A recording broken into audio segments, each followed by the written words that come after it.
My topic is pavement design and cost estimating, with the theme being accelerating construction with in-place recycling.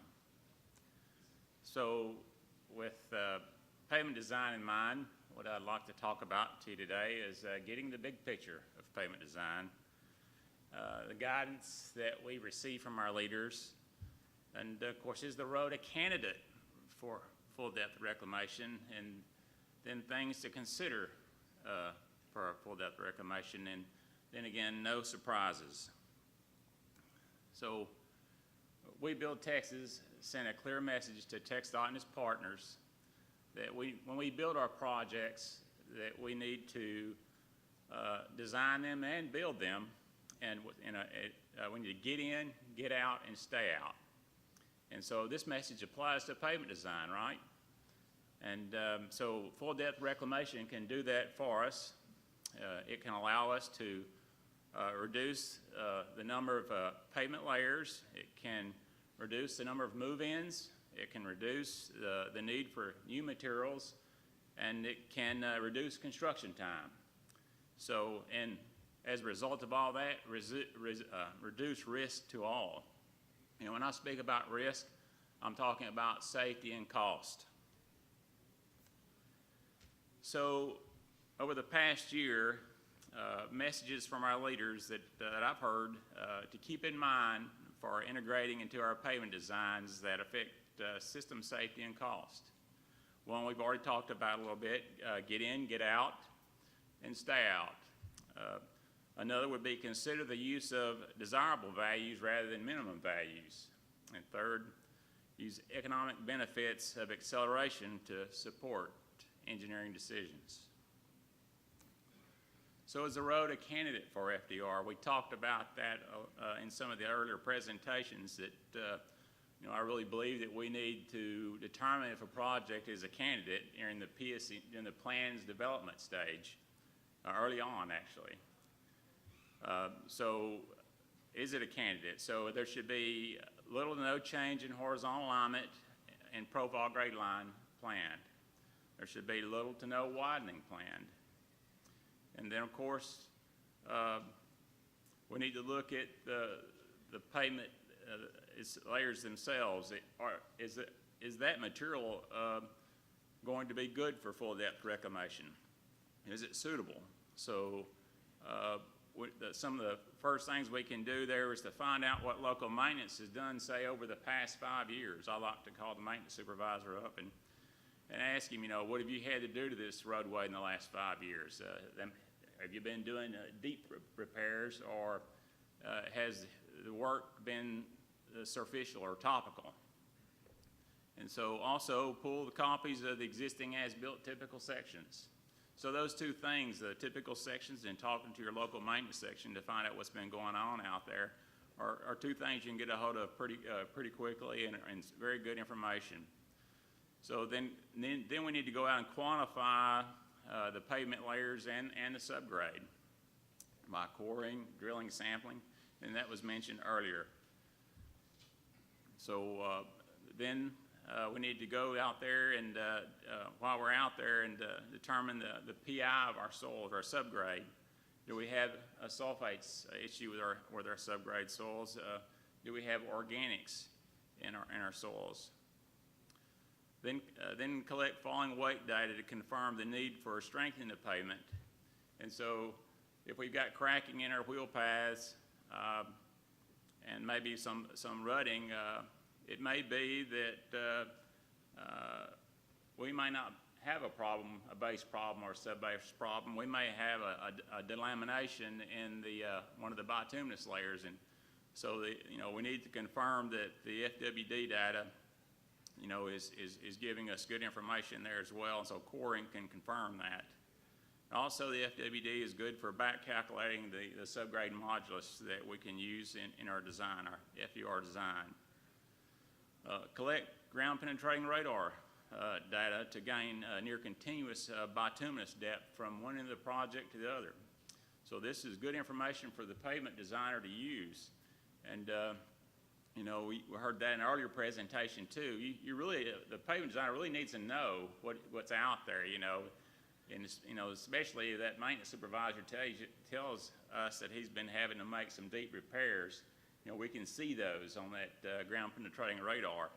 So that's good information, and we can account for that in our design. Or like was mentioned earlier, we may need to do more than one design based on thickness. So thickness of that bituminous material. So, so it's good information for the pavement designer, the GPR data, bituminous depth. It's good information for the folks putting the plans together is for quantity purposes, and it's good information to make available to your contractors, you know, as potential bidders, perhaps reduce the bidding risk for that project. Then in the end, use experience in lab work to determine the additive content. So FPS 21 is what TxDOT uses, is the model TxDOT uses to design our flexible pavements. Within FPS 21, there are a number of algorithms or models there that look at different aspects of our pavement performance.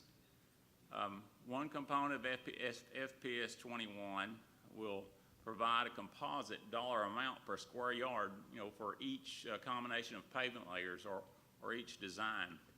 And it's really a good information. FPS 21 is an excellent tool. But the lowest cost that is provided by FPS 21 from that respect may not be the best choice. We need to look outside of FPS 21 at so for each combination of pavement layers or whatever we're looking at, how many move-ins are we going to have? So, you know, every time we add a move-in or an operation, you know, that's an added cost, that's added time. So sometimes it really takes us to look at the operation of the entire project. How are we going to handle traffic? That's going to impact time, you know. So so we need to take that into account. We need to get the big picture.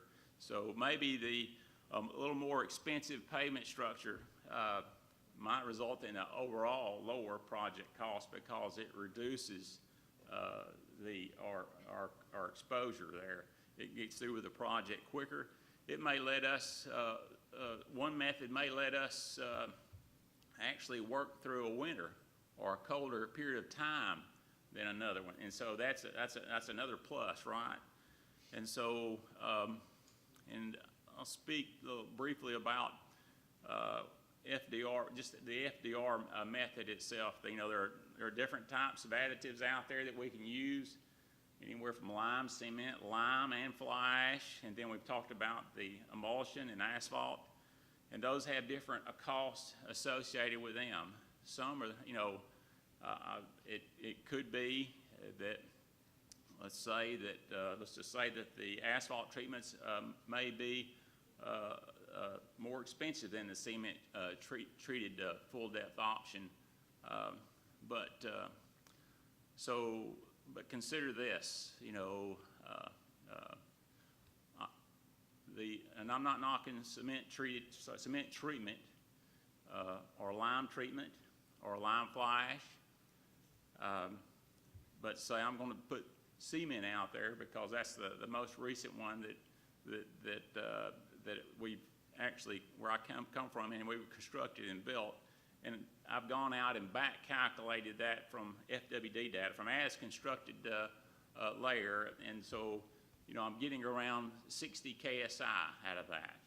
And so let's just say that I go use a look at, say, one of the asphalt treatments, maybe emulsion or the foamed asphalt. And so I believe that value, what we're seeing now, may be as high as 200 KSI. So you can see the advantage of that. The asphalt may be more expensive, but if you're having to put hot mix on top of that, it may be, say, reduce your ACP thickness by an inch or two. You know, so that's where you can get savings there, right? So those are the kind of things that we need to look at.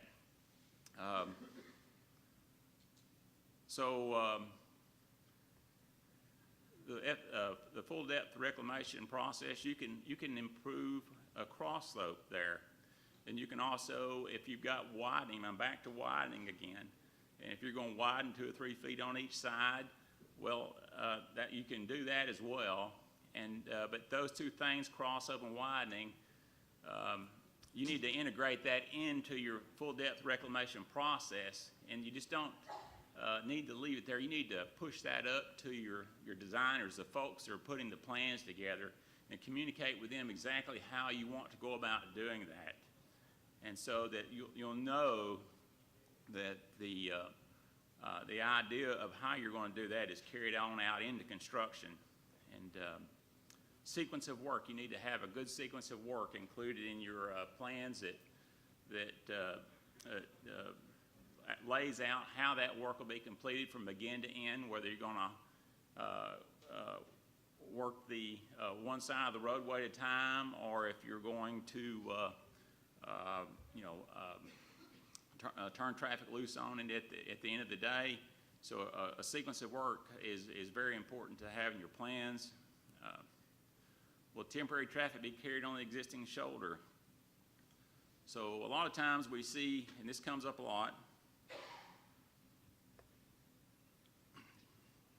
that the shoulder is in pristine condition, and that if you look at the existing as-built typical sections, it's of the same construction as the adjacent travel lanes. And what we see is our designers that are handling, laying out the traffic control plans, they want to use that shoulder, or that space over there for handling traffic. And so what we see, though, is in fact over time we can lose density in that subgrade soil, under that shoulder. We have moisture, ingress of moisture into that soil. If you've got a base material that's in that shoulder that, say, it has a high dielectric value, it can suck up moisture into that. And even over time, bituminous layers can go soft. So, so what we need to make sure is that if we're going to put traffic over there on an existing shoulder, that we evaluate that shoulder before, so that we make sure that it can carry that temporary traffic for the needed time period. And a good tool for that is the FWD. So that comes up a lot. So we don't need to get out there and just put traffic on that, and of course have it fall apart in about 3 days. So then we're in trouble again. So will uneven lanes be a concern at the end of the day? If there, we have gone in and added wrap, so we don't have enough thickness there to work with on the existing pavement. It may be 8 inches. We may come in and add a couple of 3 inches to wrap that, whatever we need to achieve that thickness. So we need those things we need to think about, how we're going to handle traffic in that instance. If we have high ADT and high speed, well, we're going to need to count on carrying that traffic on a paved surface. So, and the last thing, if ACP will be placed above an FDR layer, we need to keep the number of mix types to a minimum, and that just relates back to additional move-ins and switching mixes, back and switching some different mix designs back and forth during the day. So need to avoid that. It's a cost-saving measure. Okay, so in the end, we need to get in, get out, and stay out, right? And so no surprises. We need to make sure that everybody on the team knows what's going on. We need to get their ideas. The pavement designer needs to get the ideas of others, and especially that area engineer. You don't want to hand him something, any surprise in the end. And so everybody needs to be up to date as you go through the design process, and life is better when we work together, and the pavement design will be better too. So thank you very much.